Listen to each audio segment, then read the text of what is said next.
The arrow whistled past Elena's ear, close enough for the fletching to brush her dark hair.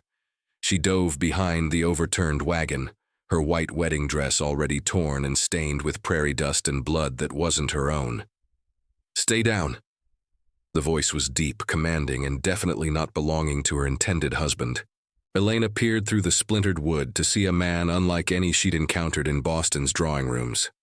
Tall and bronzed by the sun, with obsidian hair that fell past his shoulders and eyes the color of storm clouds, he moved with the fluid grace of a predator as he notched another arrow to his bow. Before we continue with Elena's incredible journey, if you're enjoying this story, please hit that like button and subscribe to help me reach my first 50 subscribers. Your support means everything and helps me bring you more epic Western romance tales. Now let's get back to the story. "Who are you?" she whispered, but he was already releasing another arrow, this one finding its mark in the shoulder of one of the bandits who'd ambushed her escort. 3 days ago, Elena Whitmore had stepped off the train in Cheyenne, Wyoming territory, her trunk full of proper gowns, and her heart full of trepidation about meeting Jeremiah Caulfield, the rancher she'd agreed to marry through correspondence. Now she was trapped in a firefight with a mysterious warrior who fought like he was born to it. The stranger's buckskin shirt stretched taut across his broad shoulders as he drew back the bowstring again. Elena found herself staring at the powerful muscles of his arms, the way his dark skin gleamed with perspiration. When his gray eyes met hers for a split second, something electric shot through her chest, a recognition that went deeper than logic. "Can you ride?" he asked, his English accent free but carrying an unfamiliar cadence. Yes, but—" "Then we go. Now." He grabbed her hand, and the contact sent fire racing up her arm. His palm was rough with calluses, warm and sure as he pulled her from behind the wagon toward 2 horses hidden in a cluster of cottonwoods. Elena gathered her skirts and ran, her heart hammering not just from fear, but from the way this stranger's presence seemed to fill all the space around her. Behind them, shouts echoed as the surviving bandits gave chase. "Up!" he commanded, boosting her onto a paint mare before swinging onto a black stallion with movements so fluid they seemed choreographed. They rode hard across the rolling prairie, Elena clinging to her horse's mane as her rescuer led them away from the ambush site. The wind whipped her hair free from its pins, and she felt wildly, recklessly alive in a way she'd never experienced in Boston's constrained society. When they finally stopped beside a creek bordered by willows, Elena slid from her horse on shaking legs. Her rescuer was already kneeling by the water, cupping it in his hands to drink. She watched the graceful line of his throat as he swallowed, mesmerized by this man who seemed to belong to the landscape itself. "You're hurt," he said, rising and moving toward her. Elena looked down to see blood seeping through a tear in her sleeve, where a bandit's knife had grazed her. "It's nothing," she began. But he was already there, his fingers gentle as they pushed the fabric aside to examine the wound. His touch was careful, almost reverent, and Elena's breath caught at the intimacy of it. "I am Ayanna," he said softly, meeting her eyes. "My English name is Nathan. Elena." She could barely find her voice. "Elena Whitmore, I was traveling to meet my betrothed when—" "The man you were to marry." Something flickered in Nathan's expression. Disappointment, relief. "Yes, Jeremiah Caulfield. He owns a ranch near—" "I know Caulfield." Nathan's hand stilled on her arm. "He sent no escort for you." Elena's heart sank. Then who were those men with the wagon? Bandits who prey on travelers, they would have. He didn't finish, but she understood. Her carefully planned new life had nearly ended before it began. As Nathan cleaned her wound with water and strips of cloth torn from his shirt, Elena studied his face. High cheekbones, a strong jaw, lips that looked like they rarely smiled but would be devastating when they did. There was sadness in his eyes, ancient and deep, but also a gentleness that made her feel safer than she had since leaving Boston. "Why did you help me?" she asked. His hand stilled again. "Because you called out for help in a language I understand." "I spoke English." No. His gray eyes met hers. You spoke the language of the lost, I know it well. Loving the tension between these characters? Hit that like button and subscribe. I'm on a mission to reach 50 subscribers, and you can help me get there. Every subscription counts. Now, let's see what happens next. That night, Nathan built a small fire in a sheltered hollow, while Elena tried to make sense of everything that had happened. She should be terrified, alone in the wilderness with a strange man, but instead she felt drawn to him like a moth to flame. Tell me about yourself, she said as they shared dried meat and wild berries he'd gathered. Nathan was quiet for so long she thought he wouldn't answer. Finally, he spoke. I am Lakota. My father was a warrior, my mother a healer. I have walked between two worlds my whole life, never fully belonging to either. Where do you belong now? Nowhere. My people are gone, scattered, the white world. He gestured at her torn wedding dress. It has no place for men like me. Elena's heart ached at the loneliness in his voice. She understood it, had felt it herself in Boston's suffocating society, where she was too spirited for most men's taste, too independent for their comfort. I don't belong anywhere either, she admitted. That's why I agreed to marry a stranger. I thought perhaps out here, I could become someone new. Nathan looked at her across the firelight and she saw something kindle in his eyes. Perhaps you can. The next morning brought harsh reality. As they rode toward Caulfield's ranch, Elena saw smoke rising black against the blue sky. They crested a hill to find the homestead in ruins, bodies scattered in the yard. Nathan dismounted and moved among the dead with grim efficiency, while Elena remained on her horse, fighting nausea. You're betrothed? She called. Not here. Nathan straightened, his face grave. But I know who did this. The same men who ambushed you. They've been raiding homesteads for weeks. Then where is Jeremiah? Either dead somewhere else or... Nathan's jaw tightened. There are rumors he's working with them, luring victims with promises of marriage, jobs, fresh starts. Elena felt the bottom drop out of her world. You think I think you were meant to be merchandise, Nathan said quietly. Not a wife. The betrayal hit her like a physical blow. Elena slid from her horse and walked to the edge of the burned cornfield, wrapping her arms around herself. Everything she'd hoped for, planned for, had been a lie. She felt Nathan's presence before he spoke, the warmth of his body as he stepped close behind her. I'm sorry, he said simply. Elena turned to face him, and the compassion in his eyes undid her. Tears she'd been holding back spilled over, and before she could think, she was in his arms, her face pressed against his chest as sobs shook her body. Nathan held her carefully, as if she might shatter, one hand stroking her hair while he murmured words in Lakota that sounded like comfort, even though she didn't understand them. When her tears finally stopped, Elena became aware of other things, the steady beat of his heart beneath her cheek, the masculine scent of leather and sage that clung to his skin, the strength of the arms that surrounded her. She pulled back to look at him, and the hunger she saw in his eyes stole her breath. This was madness. She was a proper Boston lady, he was. What? A warrior without a tribe, an outcast like herself? Elena. He said her name like a prayer, his thumb brushing away her tears. She rose on her tiptoes and kissed him. Nathan went rigid with surprise before his arms tightened around her, pulling her against him as he kissed her back with a passion that set her blood on fire. His mouth was warm and demanding, tasting of wild honey and promises of things she'd never dared imagine. When they broke apart, both were breathing hard. This is impossible, Elena whispered. Yes. Nathan agreed, but he didn't let her go. If you're loving this tale so far, don't forget to like this video and subscribe. I'm working hard to reach 50 subscribers, and every single one of you makes a difference. Help me grow this channel. Now back to Elena. They made camp that night in a hidden canyon Nathan knew, where a natural spring fed a small pool surrounded by red rock walls. Elena watched him move around their campsite with easy competence, gathering wood, building a fire, preparing food as if he'd done it 1,000 times. How long have you been alone? She asked. Nathan glanced at her over the flames. 5 winters, since the last of my band was relocated to the reservation. Why didn't you go with them? I tried.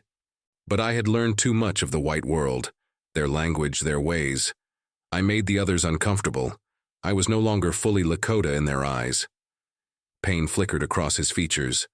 So I left. Elena's heart clenched. And you've been wandering ever since? I take work where I can find it. Guide travelers, track horses, hunt meat for the army posts. I survive. That's not living, Elena said softly. Nathan's eyes met hers across the fire. No, it's not. The weight of unspoken longing hung between them like a bridge neither dared cross. Elena stood, her torn wedding dress rustling, and walked to the pool's edge. The water reflected the stars, turning the surface into a mirror of heaven. Behind her, she heard Nathan add wood to the fire, then the soft sound of his footsteps on sand as he approached. I should take you to Fort Laramie in the morning, he said quietly. You could catch the eastbound stage, return to your family. Elena turned to face him. What if I don't want to return? Elena, what if I want to stay with you? Nathan's breath caught. You don't know what you're saying. I have nothing to offer you. No home, no future. You have yourself, Elena interrupted, stepping closer. And right now, that's all I want. The hunger in his eyes flared to life again, but he shook his head. You deserve better than a life on the run, always moving, never belonging.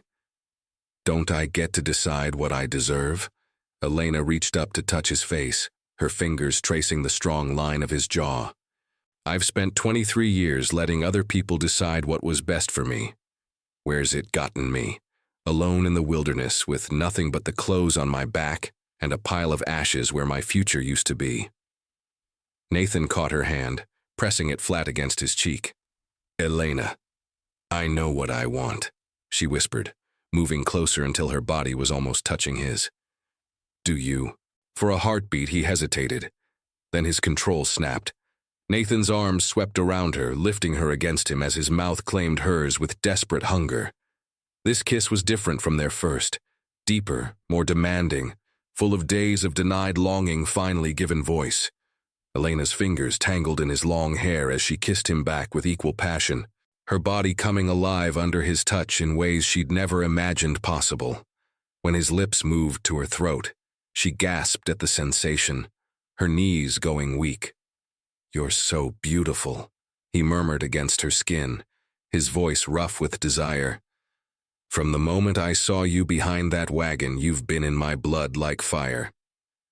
Then don't fight it, Elena breathed, tilting her head to give him better access to the sensitive curve of her neck. Don't fight us.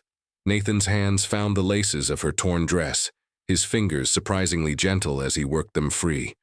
The fabric pooled around her feet, leaving her standing before him in just her chemise, moonlight painting her pale skin silver. Last chance to change your mind, he said, his voice strained with the effort of holding back. Elena's answer was to reach for the ties of his shirt, her fingers steady despite the desire coursing through her veins. I've never been more certain of anything in my life. They came together by the pool's edge with a passion that felt as old as the red rocks surrounding them. Nathan worshipped her body with his hands and mouth, showing her pleasures she'd never dreamed existed, while Elena explored the planes of his muscled chest and shoulders, marveling at the contrast of his bronze skin against her paleness. When he finally claimed her completely, Elena cried out with the sweet shock of it, her body arching beneath his as waves of sensation crashed over her. Nathan moved within her with a reverence that brought tears to her eyes, whispering endearments in Lakota that sounded like poetry against her ear. Afterward, they lay entwined beside the pool, Elena's head on Nathan's chest as he traced lazy patterns on her bare shoulder. What happens now? She asked softly. Nathan was quiet for so long she wondered if he'd fallen asleep. Then his arms tightened around her. Now we run, he said simply. As far and as fast as we can. There are places in the mountains where we could build a life, remote valleys where no one would think to look for us. And live as outlaws? Live as ourselves. Nathan tilted her chin up so their eyes met. Free. Elena smiled, her heart full to bursting. I like the sound of that. We're getting to the most intense part of the story. If you're hooked, show your support by hitting like and subscribe. Help me reach 50 subscribers so I can keep bringing you these passionate Western romances. Let's continue. They should have left at dawn. Instead, they spent another day in their hidden canyon, making love and planning their escape to the high country. Elena felt reborn. As if the proper Boston lady she'd been was just a costume she'd finally been allowed to shed. It was Nathan who heard the horses first, his head snapping up from where he'd been kissing her neck as she sat perched on a boulder by the pool. We have company, he said grimly, already reaching for his weapons. Elena scrambled to dress as hoofbeats echoed off the canyon walls. A dozen riders appeared at the canyon mouth, and Elena's blood turned to ice when she recognized the leader, a tall man with cold blue eyes and a badge gleaming on his vest. Sheriff Morrison, Nathan said, his voice carefully neutral as he stepped protectively in front of Elena. Nathan Crow Feather, the sheriff replied, his gaze flicking to Elena with obvious disapproval. Or should I say, the half-breed who's been wanted for questioning in connection with a string of raids. I had nothing to do with those attacks, maybe, but abducting a white woman, that's a hanging offense even for someone with your mixed heritage. He didn't abduct me, Elena said, stepping out from behind Nathan despite his restraining hand on her arm. I chose to stay with him. The sheriff's laugh was ugly. You expect me to believe a proper lady like yourself willingly ran off with a savage? More likely he's got you under some kind of spell. Don't worry, miss. We'll have you back to civilization soon enough. You don't understand, Elena said desperately. Jeremiah Caulfield was working with the bandits.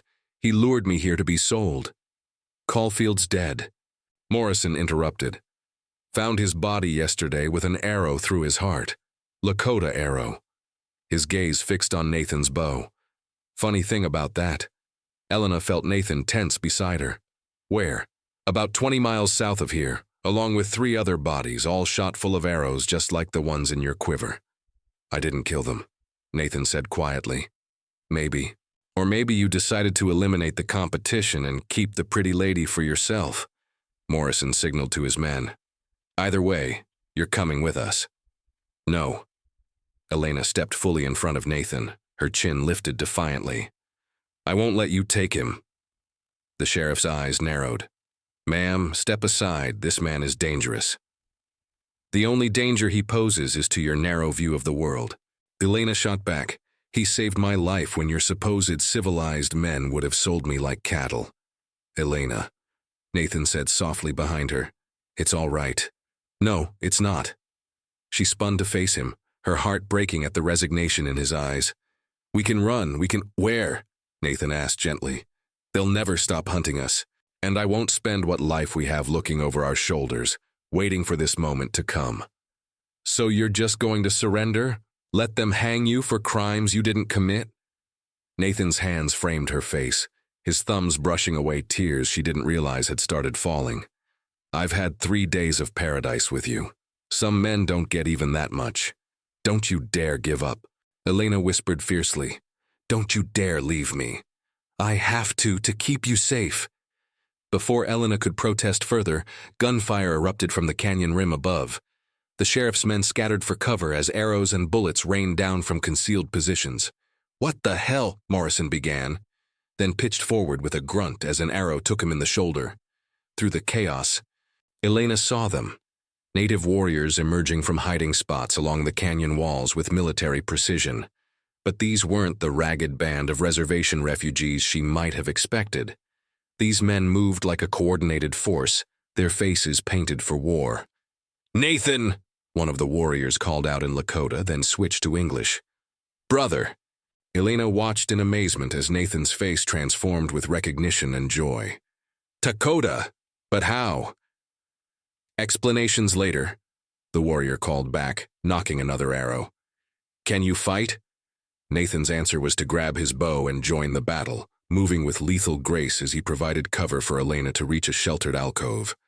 The sheriff's men, caught in a crossfire between the canyon floor and rim, fought desperately, but were clearly outmatched. When the gunfire finally stopped, 5 of the posse lay dead, and the rest, including the wounded sheriff, had surrendered their weapons. Dakota dropped down from his perch on the canyon wall, landing cat-like near where Elena crouched. She could see the family resemblance now, the same gray eyes, the same proud bearing, though where Nathan carried sadness, this man radiated barely contained fury. "Sister," he said to Elena in accented English, then looked at Nathan. "You have chosen well." "Dakota, what are you doing here? I thought you were on the Pine Ridge Reservation." "We left." Dakota's smile was fierce. "All of us who still remember what it means to be Lakota. We're heading north to join Sitting Bull in the grandmother's land." "Canada," Nathan translated for Elena's benefit. "Come with us, brother," Dakota urged. "Bring your woman. There's a place for you among the free people." Elena saw the longing flash across Nathan's features before he shook his head. "I've been away too long. I'm not sure I remember how to be Lakota." "You remember," Dakota said firmly. "The wolf doesn't forget how to hunt just because he's run alone for a time." Elena stepped forward, her heart pounding. "What about me? Would there be a place for someone like me in this grandmother's land?" Both men looked at her in surprise. Dakota studied her for a long moment, taking in her torn dress, her wild hair, the determined set of her jaw. "You would leave everything you've known?" he asked. "Your people, your world." "My people cast me out the moment I stepped outside their narrow expectations," Elena said firmly. "And this world has shown me nothing but lies and betrayal. The only truth I've found is standing right here." She moved to Nathan's side, taking his hand. "If he goes, I go. If that means learning a new way of life, so be it." Dakota looked between them, then threw back his head and laughed, a sound full of genuine mirth. "Brother, she has the heart of a warrior. The grandmothers will love her." "Elena," Nathan said softly, "you don't understand what you'd be giving up.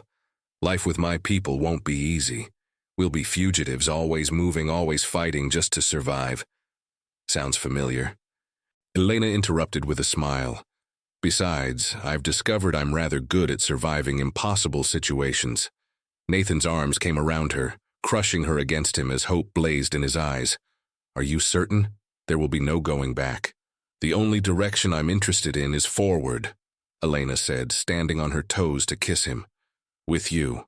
Thank you so much for listening to this story. If you enjoyed it, please smash that like button and subscribe to help me reach my goal of 50 subscribers.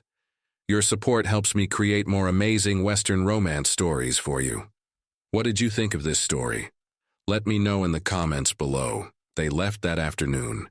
Sheriff Morrison and his surviving men tied up in the canyon with enough water to last until their colleagues found them. Elena rode between Nathan and Dakota, her heart lighter than it had been since childhood as they headed north toward a freedom she was only beginning to understand. That night, around a fire built in a sheltered grove, Dakota's band welcomed Elena with a warmth that brought tears to her eyes. The women, wives and daughters of the warriors, wrapped her in borrowed clothes and taught her words in Lakota while the men shared stories and plans for their journey to Canada. "You realize," Nathan murmured against her ear as they lay wrapped in buffalo robes under the stars. "There's no minister among us to perform a proper wedding ceremony." Elena smiled in the darkness. "Then we'll have to make our own promises. Besides," she turned in his arms to face him, "I think what we have goes deeper than any ceremony could touch." "Elena," Nathan said seriously, "I promise you this, I will spend every day of my life making sure you never regret choosing this path." "And I promise you," Elena replied, her fingers tracing the strong line of his jaw, "that I will never let you feel lost or alone again. We belong to each other now, Nathan Crowfeather. Heart to heart, soul to soul." They sealed their promises with a kiss that tasted of freedom and forever. While overhead, the stars wheeled in patterns that had guided lovers and dreamers since the beginning of time. 3 months later, as autumn painted the Canadian Rockies in shades of gold and crimson.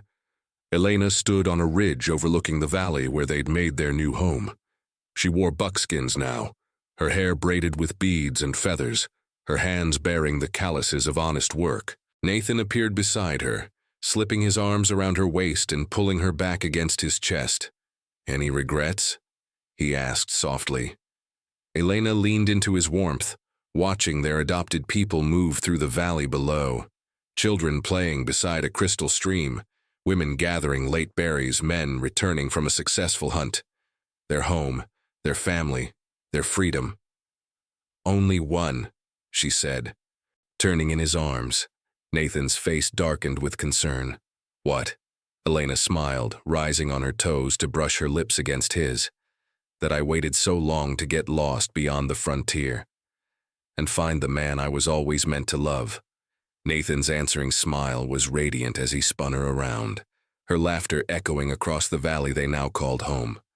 "Sometimes," Elena reflected as Nathan set her down and claimed her mouth in a kiss that still made her toes curl.